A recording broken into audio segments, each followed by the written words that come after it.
I'm here with an exclusive interview for DST's 25th Anniversary Fan Fest.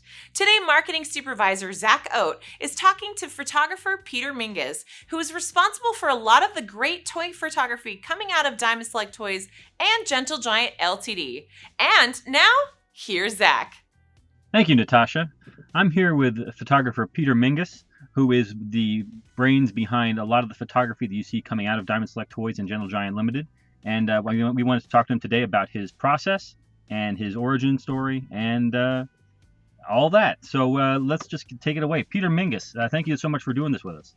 Hey, Zach. Thanks for having me on. So where did you first learn how to use a camera? Very, very basic first question. Was it from your childhood or was it when you were older? Yeah, my father was really into photography. He didn't do anything professionally with it, but he was into photography and cars, and I kind of got that from him. And basically that was his passion, just driving around with the camera at all times. And whenever he saw something cool, we would just pull off to the side of the road and just, go have fun. So it was always something that I was comfortable with and familiar with, but I never really considered it a sort of professional opportunity until I moved to Los Angeles and kind of like, I was in IT before that, and that was just a little dry. So I started looking around to see what I could possibly do out here. And photography was something that sort of came naturally, and there are a lot of opportunities in LA. So I was pretty fortunate in that regard. So you did you have a formal training in photography, or was it primarily the IT side of things where you got your education?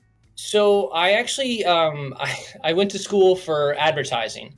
So I went to a school in a small market in Nashville, where I'm from originally, and I was very fortunate to graduate during the financial crisis.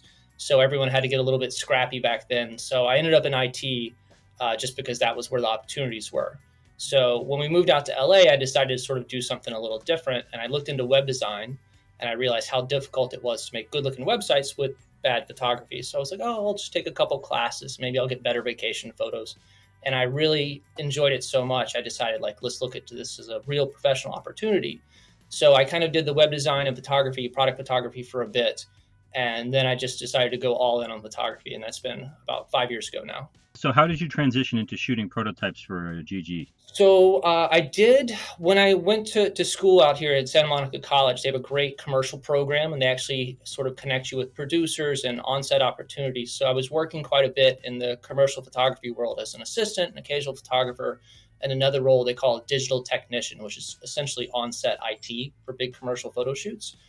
And things were going really well. We were having fun. And then the pandemic hit, and obviously that kind of slowed things down. So after a couple months of things being slower than I preferred, I started looking around for sort of in-house opportunities. And that's when I saw the posting for here at GG. And it went really well. The interview was fun. I got to meet a couple guys on the team here. And luckily things went well. And I started in the December 2020.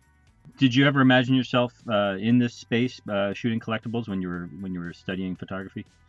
Absolutely not. This is actually way better than I ever could have imagined. Not only is it fun and interesting, I always talk about how rare this opportunity is to be able to shoot something like this professionally. There's probably only a handful of people in the country and maybe even the world that get to do this.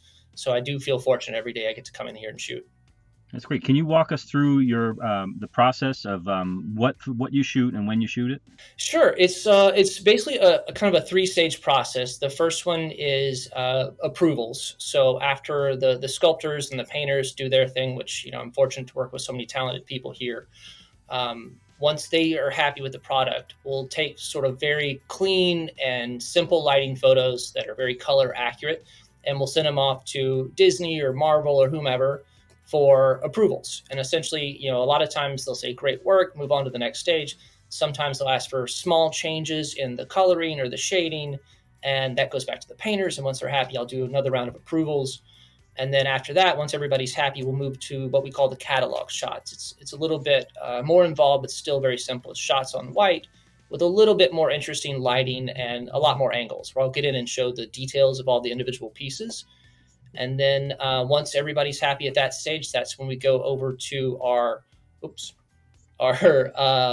hero shots that we do in front of our LED screen here. That's what you guys see on the websites and social media accounts. What are some of the challenges and benefits of using a digital LED background instead of a practical background? Essentially, just the amount of options that we have, and it's really easy to sort of customize the mood or the scene for the figure, and not only just the character themselves, but the pose that the sculptors are trying to sort of like recreate, and the emotion that they're trying to sort of like emulate from, usually from a comic book or a movie or a TV show. So we always try to sort of lean into the direction of the sculpt themselves. So, and it's, quite often I have the luxury of having an idea and I put it up behind the figure and it's like, oh, it doesn't work out like I planned. So we'll just scrap it and move on to the next one, which is one of the biggest benefits of having a digital background to work with. Are there certain types of products that you find more challenging to photograph or more enjoyable to photograph of what you're doing there? Well, I always talk about how Darth Vader is obviously like my biggest challenge here, because he's basically his helmet. Anyone that has a shiny helmet, it's kind of like a fisheye lens. So it captures the studio and the BTS and everything you want to show and a lot of things you don't. So we have to get a little bit more creative with how we sort of flag things and sort of block off the rest of the room to Darth. But the only other character I would say that's probably more challenging than Darth Vader would be the Silver Surfer, which is just a character that's just big mirrors. So you get to see what shirt I'm wearing for the day, if I have anything in my teeth, all the things that you're trying to hide as a photographer. A lot of our customers have an interest in toy photography. What advice would you give to aspiring toy photographers, aside from don't shoot anything highly reflective? It's just shoot. Shoot. How do you get good at making cheeseburgers? You make a lot of bad cheeseburgers. So the more practice you have and the more you find yourself in these situations where you're trying to, let's say you have a guy that has a cape or a cloak and like, oh, that creates shadows on the figures. So once you kind of find certain solutions that make your figures look the best, you get to use that the next time you run into that problem. So shoot, and if you can ever find someone to collaborate with, things are always so much easier if you have someone else that has a good eye or is passionate about the figures. Sometimes I'll reach out to people here in the office because I'm a big Marvel and X-Men and Spider-Man fan specifically. So if an X-Men comes across my desk, I know exactly what I want to do. But we have people here that are really passionate about Lord of the Rings. So those guys have a lot more context and sort of inspiration when it comes to figuring out how we want to show these characters off. So if you can actually have a friend that's into this, you'll be amazed at how things evolve and how much more quickly they evolve if you do have somebody like a sounding board you can bounce ideas off of. Outside of working with DST, what types of photography do you enjoy? Projects, subject matter. What's your general enjoyment area for photography? Personally, I really enjoy traveling. So taking interesting photos when I'm abroad or just traveling around California is obviously a big sort of source of inspiration for me. I'm fortunate to know some really talented photographers out here, and it's just if you have a little bit of that competitive streak in you, you get to see someone else doing great work, and you're like, well, okay, apparently this is where the bar is. So you get to sort of raise your game to keep up with everybody else. But before I was in IT, I worked in restaurants. So I really enjoy doing food photography and things like that. So it's, once again, it's any day in photography is better than a day than I spent in IT. So it's all going pretty well so far. It's all good to me. Are there any creative projects you're working on outside of DST right now that you'd like to talk about?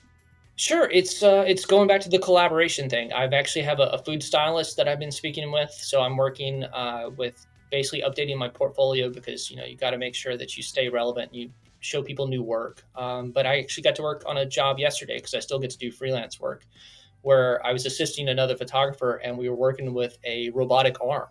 So we were doing these like very sort of dialed in and controlled splashes and things like that. And it was just really cool to see how far the tech has evolved just in the last few years. So it's there's always new and fun projects you want to get out there and work with. And we're fortunate to be in Los Angeles. And there's a lot of very talented people doing really cool stuff out there. That's great. Thank you so much for taking the time to talk to us, Peter. I really appreciate it. Of course, yeah. Zach, thanks again for inviting me on to talk, and hope you guys have a great day. And everybody stay tuned for more videos where we're interviewing people behind the scenes at Diamond Select Toys and Gentle Giant Limited. And also check out our showcases where we're covering the worlds of Marvel, Star Wars, and the world of entertainment. And we will see you at the conventions this summer and this fall. Take it easy.